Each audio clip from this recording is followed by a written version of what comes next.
Shalom, sebelum kami menjelaskan sedikit tentang kurikulum pembelajaran PAK yang diampu oleh Bapak Adrianus Nababan MPDK, terlebih dahulu kami akan memperkenalkan diri kami masing-masing. Nama saya Jessica Utagalung dengan NIM 190101208. Shalom, perkenalkan nama saya Mitsulina Sultan dengan NIM saya 190101200.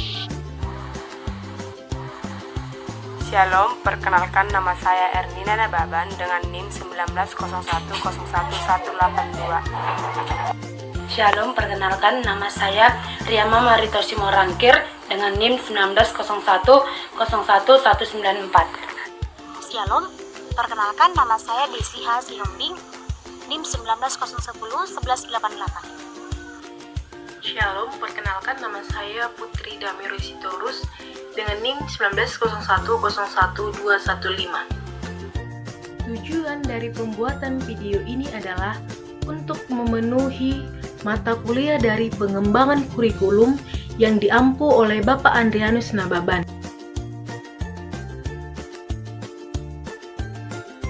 Baiklah, di sini kami akan menjelaskan 5 pengertian kurikulum menurut para ahli.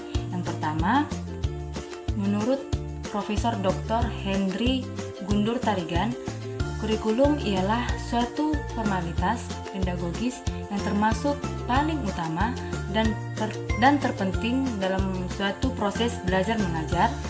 Dan yang kedua, menurut Profesor Dr. H. Darkir, ia menjelaskan bahwa kurikulum sebagai suatu rencana yang disusun untuk melancarkan proses kegiatan dan tujuan pendidikan, sehingga program itu direncanakan dan dirancang sebagai bahan ajar dan juga pengalaman belajar. Yang ketiga, menurut Profesor Dr. S. Nasution MA, ia menjelaskan bahwa kurikulum sebagai suatu rencana yang disusun untuk melancarkan proses kegiatan belajar mengajar di bawah naungan, bimbingan, dan tanggung jawab sekolah maupun lembaga pendidikan. Yang keempat, menurut Dr. H. Nana Sujana pada tahun 2005 mengatakan bahwa kurikulum merupakan niat dan harapan yang dituangkan ke dalam bentuk rencana maupun program pendidikan yang dilaksanakan oleh para pendidik di sekolah. Kurikulum sebagai niat dan rencana, sedangkan pelaksanaannya adalah proses belajar mengajar, dan yang terlibat di dalamnya adalah tenaga pendidik dan peserta didik. Yang terakhir, menurut Harsono pada tahun 2005 mengungkapkan bahwa kurikulum ialah suatu gagasan pendidikan yang diekspresikan melalui praktik. Pengertian kurikulum pada saat ini semakin berkembang sehingga yang dimaksud dengan kurikulum itu tidak hanya sebagai gagasan maupun program pembelajaran yang terencana dari institusi pendidikan nasional. Yang pertanyaan yang kedua yaitu pengertian pendidikan agama Kristen menurut para ahli. Yang pertama itu pendidikan agama Kristen menurut John Calvin. Pendidikan agama Kristen adalah pendidikan yang bertujuan untuk mendidik semua putra-putri gereja agar terlibat dalam penelaan Alkitab. Yang kedua, menurut E.G. Homberghausen, pendidikan agama Kristen itu adalah pendidikan yang berpangkal pada persekutuan umat Tuhan Yesus Kristus. Menurut Agustinus, pendidikan agama Kristen adalah pendidikan yang bertujuan mengajar orang supaya melihat Allah dan hidup bahagia. Menurut Hieronymus, pendidikan agama Kristen adalah pendidikan yang bertujuan untuk mendidik jiwa sehingga menjadi bait Allah. Matius 5 ayat 48. Menurut Warner, pendidikan agama Kristen adalah proses pengajaran dan pembelajaran yang berdasarkan Alkitab, berpusat pada Kristus dan bergantung pada Roh Kudus. Menurut kelompok kami, pengertian kurikulum PAK adalah merupakan seperangkat rencana dan sebuah pengetahuan yang berkaitan dengan pengalaman langsung dari pelajar di bawah bimbingan untuk mencapai motivasi dengan niat pembelajaran. Dan segala pengalaman si pelajar di bawah bimbingan murid dalam digunakan untuk mencapai tujuan pendidikan.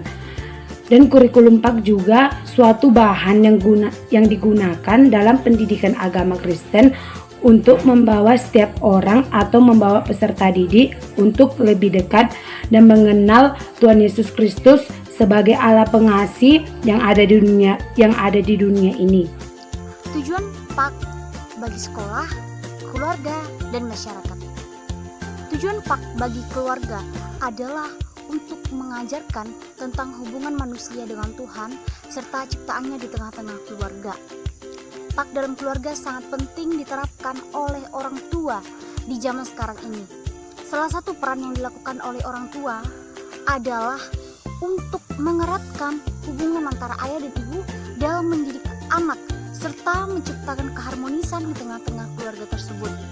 Jadi peran orang tua dalam mengasuh anak-anak sangatlah penting agar si anak bisa mengerti tentang kasih Kristus yang melalui pendidikan orang tua mereka, melalui didikan agama Kristen yang diterapkan oleh orang tua mereka. Yang kedua adalah tujuan PAK bagi sekolah. Yang pertama adalah memperkenalkan Allah dan karyanya agar peserta didik bertumbuh iman percayanya dalam meneladani Allah dan hidupnya. Yang kedua adalah menanamkan pemahaman tentang Allah dan karyanya kepada peserta didik sehingga mampu memahami, menghayati, dan mengamalkannya. Yang ketiga adalah tujuan PAK bagi masyarakat majemuk.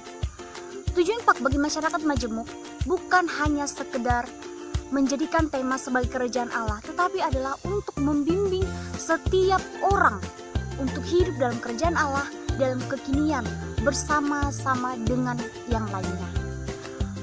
Pendidikan agama Kristen ialah untuk mengajak, membantu, menghantar seseorang untuk mengenal kasih Allah yang nyata dalam Yesus Kristus, sehingga dengan pimpinan Roh Kudus ia datang ke dalam persekutuan yang hidup dengan Tuhan. Tujuan kurikulum PAK menurut kelompok kami adalah suatu program pembelajaran yang dirancang untuk mempersiapkan peserta didik agar memiliki pribadi yang kreatif, inovatif, serta memiliki nilai-nilai Kristiani yang berlandaskan firman Tuhan.